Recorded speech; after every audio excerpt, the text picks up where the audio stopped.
हमने वेज़ोडाइलेटर्स में दो क्लासेस देखी, ओरली एक्टिव जो हम ओरली देते हैं थ्रू माउथ, फिर हमने देखी कैल्शियम चैनल ब्लॉकर्स, वो किस तरह से ब्लड वेसल्स को या हार्ट की बीट को कम करके किस तरह से हमारा ब्लड प्रेशर फॉल कराते हैं। अब जो आखिरी टाइप है वो पैरेंट्रल है, जिसमें नाइट्रोप्रोसाइड, डायज़ॉक्साइड, फिनोल्डोपैम आते हैं। ये सारे हमारे पास जो हैं इंजेक्टेबल्स, इनको हम इंजेक्शन में देते हैं। और नाइट्रोप्रोसाइड जो है इमरजेंसी में दिया जाता है जब कोई बंदा इमरजेंसी सिचुएशन में हाइपरटेंसिव क्राइसिस में आता है। अच्छा, अब इनका जो मैकेनिज़्म ऑफ एक्शन है वो बिल्कुल वैसा ही है जैसे हमने हाइड्रोलिज़ीन का पढ़ा था कि वो किस तरह से नाइट्रिक ऑक्साइड के थ्रू एक्ट करता है, ठीक है। उसी तरह से सेम मैकेनिज़्म ऑफ एक्शन है नाइट्रोप्रोसाइड का। और हमने मिनॉक्सिडिल का पढ़ा था कि वो किस तरह से पोटाशियम चैनल्स को ओपन करके हमारे पास हाइपरटेंशन की ट्रीटमेंट करता है। और बिल्कुल वही मैकेनिज़्म है हमारे पास डायज़ॉक्साइड का। और फिनोल्डोपैम सिंपली हमारे पास आर्टीरियोलो डायलेटर है।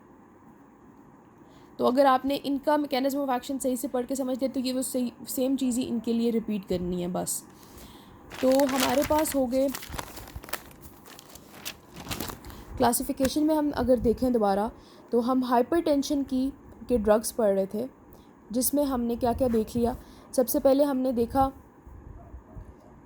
किस तरह से एएनएस को कंट्रोल करके एएनएस में कुछ चेंजेस ला के हम हाइपरटेंशन को कैसे कंट्रोल करते हैं, ठीक है।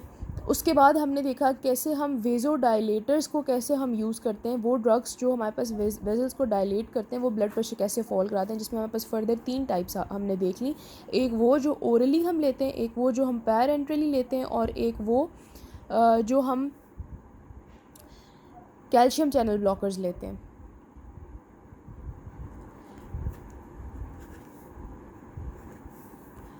इसके बाद हमारे पास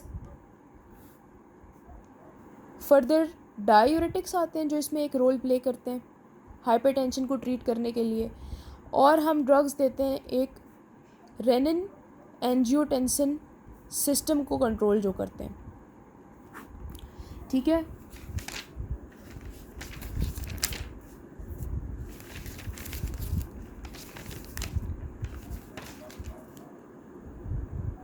हाँ, ओके।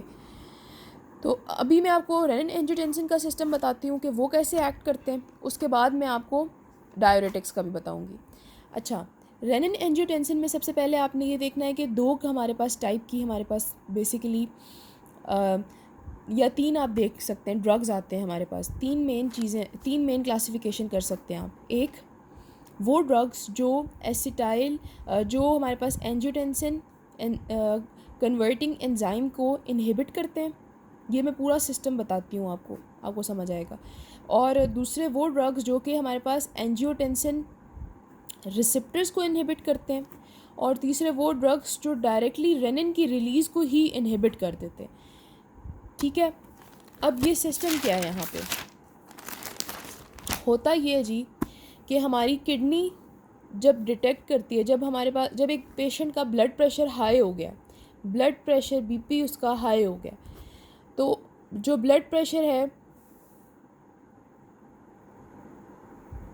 हाँ, तो उसकी जो किडनी से हमारे पास रिलीज़ हो रहा है रेनिन, वो क्या रोल हाई ब्लड प्रेशर को हाई करने में वो क्या रोल प्ले कर रहा था। रेनिन किडनी से रिलीज़ होता है और रेनिन हमारे पास ब्लड में जाता है। ये ब्लड वेसल है। ब्लड वेसल में जाके रेनिन ब्लड वेसल में एंजियोटेंसिनोजेन को कन्वर्ट करवाता है, इस पे एक्ट करता है और इसको कन्वर्ट कराता है एंजियोटेंसिन 1 में।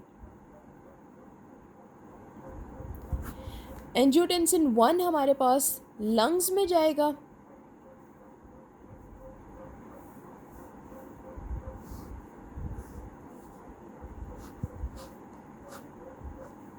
जब ये लंग्स में जाएगा तो ये एंजियोटेंसिन 1-2 में कन्वर्ट हो जाएगा। और यहाँ पे जो एंजाइम आएगा उसको हम कहते हैं ACE और एंजियोटेंसिन कन्वर्टिंग एंजाइम। अब जो एंजियोटेंसिन 2 है वो सारा रोल प्ले करता है ब्लड प्रेशर को हाई करने में, सारा तो नहीं लेकिन उसका बहुत बड़ा पार्ट होता है। अब एंजियोटेंसिन 2 क्या करता है बॉडी पे, देखें। सबसे पहले ये कंस्ट्रिक्शन कराता है, वेजो कंस्ट्रिक्शन कराता है। नंबर 2 ये थर्स्ट को इंक्रीज़ करता है। नंबर 3 ये रिलीज़ करवाता है एल्डोस्टेरोन को। नंबर 4 ये हार्ट रेट पे भी एक्ट करता है, हार्ट को भी स्टिमुलेट करता है। इन सब इफ़ेक्ट्स की वजह से ब्लड प्रेशर हमारा हाई होता है। ठीक है, अब हमने क्या करना है, हमने इस तरह का कोई ड्रग देना है जो या तो रेनिन को इनहिबिट कर दे, या तो इस एंजाइम को इनहिबिट कर दे जो 1 को 2 में कन्वर्ट कराते हैं, क्योंकि ये सारे इफ़ेक्ट्स 2 दे रहा था। या तो हम वो रिसेप्टर्स सारे इनहिबिट करेंगे जिन रिसेप्टर्स के ऊपर जाके 2 अटैच होके वेजल्स को कंस्ट्रिक्ट करा रहा था और ब्लड प्रेशर हाई करवा रहा था। 3 हमारे पास स्ट्रैटेजीज़ हैं। अब वो ड्रग्स जो हम देते हैं एंजाइम को इनहिबिट करने के लिए, उनको हम कहते हैं ACE इनहिबिटर्स। वो ड्रग्स जो हम देते हैं रिसेप्टर को ब्लॉक करने के लिए, उसको हम कहते हैं एंजियोटेंसिन रिसेप्टर ब्लॉकर्स। वो ड्रग जो हम देते हैं रेनिन को इनहिबिट करने के लिए, उनको हम कहते हैं रेनिन इनहिबिटर। ये 3 टाइप्स हैं, 1, 2, 3, जिनसे हम रेनिन एंजियोटेंसिन मैकेनिज़्म को कंट्रोल करते हैं और उसकी वजह से ब्लड प्रेशर फॉल होता है। अच्छा, अब इसमें